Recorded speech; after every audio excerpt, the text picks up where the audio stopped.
सो hey everyone, आज की ये वीडियो हम दूसरी बार रिकॉर्ड कर रहे हैं। इसके पहले भी हमने एक 15 मिनट की वीडियो रिकॉर्ड की और उसमें क्या हुआ, ऑडियो ही रिकॉर्ड नहीं हुआ। बट नो डाउट हम वापस कर लेते हैं। तो आज की इस वीडियो में हम डिस्कस करने वाले हैं statistical programmer journey from fresher to 1 year of experience. तो आज की वीडियो में आपको कौन से पॉइंट्स बताऊंगा वो मैं पहले ही बता देता हूँ। सबसे पहले सैलरी, एक फ्रेशर की क्या सैलरी होती है, एक 1 ईयर प्लस एक्सपीरियंस एम्प्लॉय की क्या सैलरी होती है। सेकंड चीज़ वर्क, एक फ्रेशर का क्या काम होता है और एक 1 ईयर प्लस एक्सपीरियंस जो पर्सन होता है उसका क्या काम होता है। इसके बाद तीसरी चीज़ प्रो एंड कॉन्स, एक फ्रेशर के क्या प्रो एंड कॉन्स है, 1 ईयर एक्सपीरियंस एम्प्लॉय के क्या प्रो एंड कॉन्स है उस रोल पे। तो सबसे पहले स्टार्ट करते हैं सैलरी से।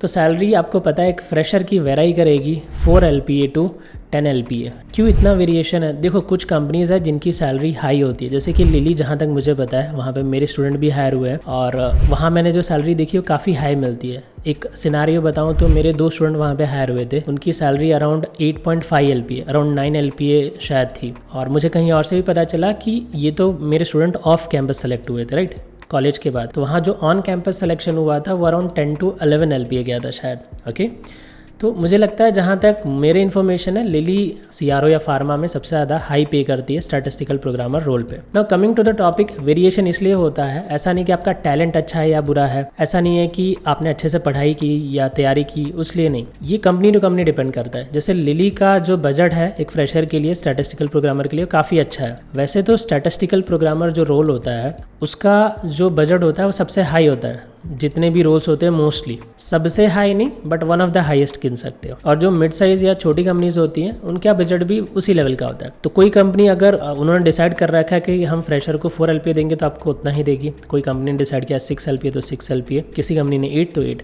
इन केस मतलब टैलेंट आपके अंदर है, कुछ ऐसा आपने यूनिक किया है या काफ़ी अच्छे से किया है, तो शायद वो बजट को ब्रेक भी कर सकते हैं, आपको आउट ऑफ द बजट भी दे दे। बट मोस्टली यही सिनारियो होता है। अब आ जाते हैं वर्क पे।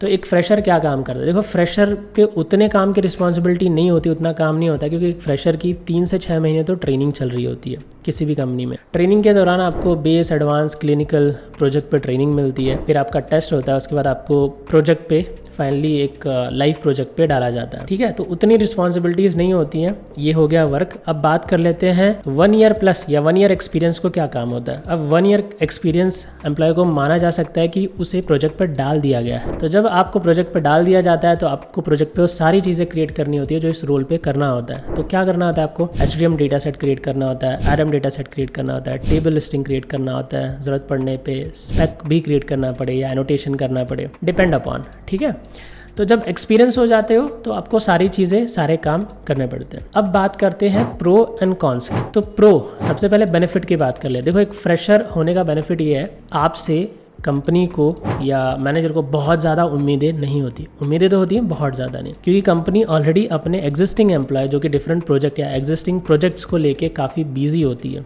ठीक है, उसमें लगी होती है, तो उतनी उम्मीदें आपसे नहीं होती है। आपको तो ऐसा होता है कि अंडर द ट्रेनिंग आप चल रहे हो तो आप धीरे धीरे अच्छा परफॉर्म करोगे ही। बट ये सिनेरियो डिफर करता है। अगर छोटी कंपनी है तो उनका तो तगड़ा वो रहता है कि भाई ये अभी हमारी कंपनी छोटी है तो कंपनी पूरी कनेक्टेड होती है, तो वो सब पे ध्यान रखती है कि भाई हर बंदा टाइमली ग्रो करे। बड़ी कंपनी भी चाहती है कि सब ग्रो करे, लेकिन छोटी कंपनी का कैसा होता है कि लेट सपोज कि उन्होंने हायर किया तो चाहते कि जल्दी से जल्दी मुझे इससे आउटपुट मिल जाए, जल्दी से जल्दी इसकी ट्रेनिंग पूरी हो जाए और मुझे आउटपुट मिले। बड़ी कंपनी का उतना ऐसा नहीं होता, वो आपको टाइम देती है। तो ये सबसे पहला बेनिफिट था।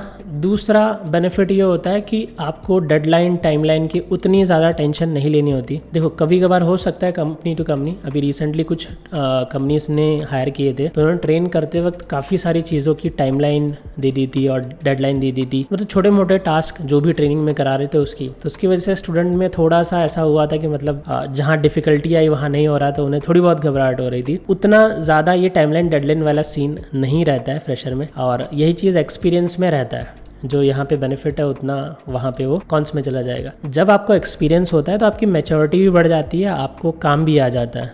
ठीक है, आप इजीली हैंडल कर पाते हो। अब बात कर लेते हैं एक्सपीरियंस के एडवांटेजेस की। तो देखो आपको काम समझ में आता है और आप चीज़ों को अच्छे से हैंडल कर पाते हो, आप टीम को अच्छे से हैंडल कर पाते हो। अगर आप टीम के अंदर हो तो उनके साथ अच्छे से कम्युनिकेट कर पाते हो, यानी मैच्योरली अपने काम को हैंडल कर पाते हो इन शॉर्ट। वेरएल्स फ्रेशर के केस में हर एक चीज़ उनके लिए इशू बन जाता है। अगर आपको एक्सपर्टीज़ ना हो या एक्सपीरियंस ना हो, कम्युनिकेट करना भी इशू हो गया, चीज़ों को टाइम पे डिलीवर करना भी आपके लिए छोटा मोटा इशू हो गया। प्लस मतलब आपको लेट्स सपोज कौन सी टीम को किस इशू के लिए कम्युनिकेट करना है, कब किसको कनेक्ट करना है, एंड मैनेजर को कब कनेक्ट करना है, सीनियर को कब, ये सारी छोटी छोटी चीज़ें जो आपको नहीं पता होती हैं वो आपके लिए छोटे छोटे इश्यूज़ बनते हैं जो कि टाइम के साथ रिजॉल्व हो जाते हैं। आपको ज़रा पेशेंस रखना होता है और आपको लोगों से कम्युनिकेट करके चीज़ों को जानना होता है। ये चीज़ें ऐसी नहीं होती कि कोई आपको सारी चीज़ें भर के बता दे, ये सारी चीज़ें खुद ही एक्सपीरियंस करनी होती है।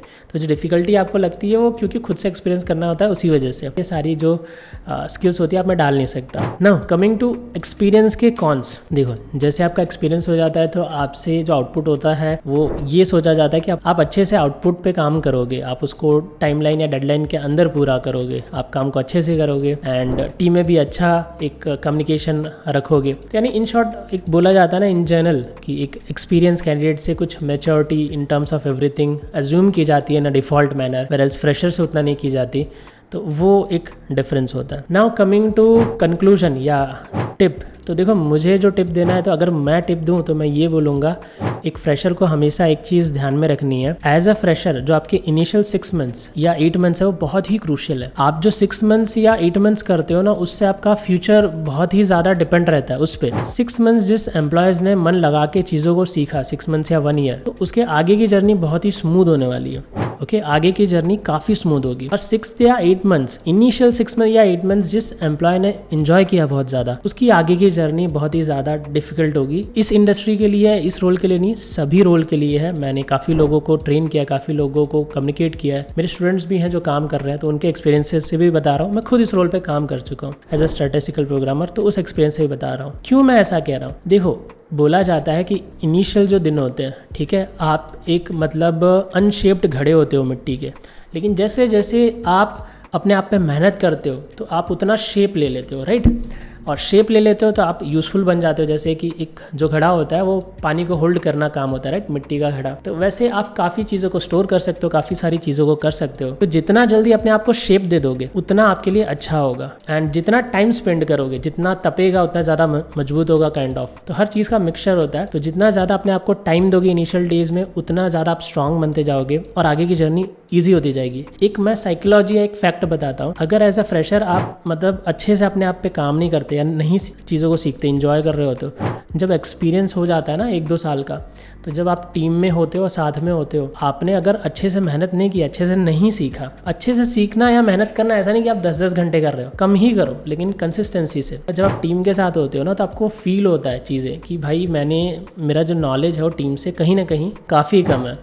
प्लस जब आप इंटरव्यू दोगे दूसरी कंपनी में तो कंपनी हायर तो कर लेगी एग्जिस्टिंग एक्सपीरियंस पे, बिकॉज ये रोल बहुत इंपॉर्टेंट होता है। आपका डिफ़ॉल्ट नॉलेज भी, जो बेसिक नॉलेज भी होता है वो भी बहुत ज़्यादा होता है कुछ एक्सपीरियंस पे। लेकिन जब आप इंटरव्यू क्रैक करोगे तो चीज़ें फील होगी कि मैं उतने अच्छे से नहीं कर पाया। स्टार्टिंग के जो प्रमोशंस होते हैं या जो हायरिंग होती हैं वो तो हो जाती है, लेकिन जब एक्सपीरियंस आप कैंडिडेट का इंटरव्यू दोगे या एक्सपीरियंस रोल का इंटरव्यू दोगे, सीनियर का, मैनेजर का, प्रिंसिपल का, तब ये चीज़ें काफ़ी फील होगी। और उन रोल्स पे ये बहुत मैटर करता है कि आपका एक्चुअल नॉलेज कितना है। जैसे कि मैं एक एग्जाम्पल से बताऊं, ऐसा हो सकता है किसी को 1 ईयर पे 6 मंथ्स का एक्सपीरियंस और किसी बंदे को 1 ईयर पे 2 ईयर का एक्सपीरियंस हो। ये कैसे पॉसिबल होता है? ये हमारे ऊपर होता है। आजकल की जो कंपनियां ना वो डायनामिक सोचती हैं। जैसे कि अगर कोई बंदा अच्छे से काम कर रहा है तो उसको रिस्पॉन्सिबिलिटी वो देती हैं और भी कि तू सीख या तू काम ले। और कोई बंदा अच्छे से नहीं कर रहा होता तो कंपनी उसको रखती है, कोई बात नहीं। कंपनी को तो पता ही है कि हर 10 कैंडिडेट में से 10 के 10 अच्छा परफॉर्म नहीं करने वाले। 10 में से 3-4 ऐसे होंगे जो मतलब मीडियम लेवल पे करेंगे शायद, और कुछ ऐसे भी होंगे 3-4 जो बहुत अच्छा करेंगे, कुछ और लो भी करेंगे। तो कंपनी को सारी चीज़ें पहले से पता होती हैं, लेकिन इसमें प्रॉफिट या लॉस आपका होता है। इतना जल्दी जितना ज़्यादा सीखा उतना बेटर आपके लिए, उतना जल्दी प्रमोशन होगा, उतना जल्दी ग्रोथ होगा। तो इनिशियल 4-5 साल तो प्रमोशन डिफॉल्ट भी हो जाएंगे, लेकिन उसके बाद